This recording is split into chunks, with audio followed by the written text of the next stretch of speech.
হে এভৰিৱান, আজি আহিছো আমাৰ পুৰণা সাইটটোত য'ত কাম অকমান দিনৰ কাৰণে বন্ধ হৈ আছিলে।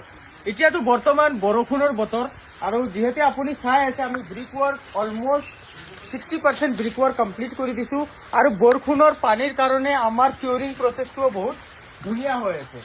সো এই চৌখাটবিলাক যোনটো আপুনি দেখা পাই আছে, ডোৰ ফ্ৰেম যোনটো কওঁ আমি, সেইটো পিয়ৰ অসম খাল, এই খালৰ পুৰা চৌখাটটো হয় আমাৰ এইটো।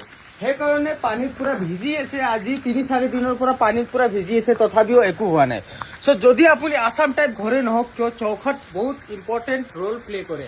সো সেইকাৰণে আপুনি বহুত ধুনীয়া আৰু ভাল চৌখাট এটা ল'ব। WPC ল'ব পাৰে আপুনি, অল্টাৰনেটিভলি WPC বা খালৰ চৌখাট আপুনি ল'ব পাৰে। আৰু এতিয়া আমাৰ ব্ৰিক ৱৰ্ক কমপ্লিট হৈ গৈছে, অলমোষ্ট 20% আৰু আমি ব্ৰিক ৱৰ্ক কমপ্লিট কৰি ইয়াত আমি ফিলিং কৰি কেনে আপোনাৰ কমপ্লিট ঢালাই কৰি দিম। তো ঢালাই কৰাৰ পিছত প্লাষ্টাৰ ৱৰ্ক ষ্টাৰ্ট হ'ব, দেন আমাৰ ট্ৰাছ ষ্টাৰ্ট হ'ব। সো যদি আপুনি আমাৰ পৰা এনেধৰণে আপুনি আসাম টাইপৰ ঘৰৰ ছাৰ্ভিচ ল'ব বিচাৰিছে, গুৱাহাটী অসমত থাকে, পুৰা ইঞ্জিনিয়াৰিং ড্ৰয়িং পুৰা মানে ভালকে একদম চিজিল, মানে ভাল এটা সিকুৱেন্সত যদি আপুনি নিজৰ ঘৰ বনাম বুলি ভাবিছে এটা ইঞ্জিনিয়াৰৰ হাতেদি, সেই তলত 2টা নম্বৰ দিয়া আছে, তাতে আপুনি যোগাযোগ কৰিব পাৰিব। আৰু ভিডিঅ'টো যদি ভাল লাগিছে প্লিজ আমাৰ চেনেলটো ছাবস্ক্ৰাইব কৰি দিব।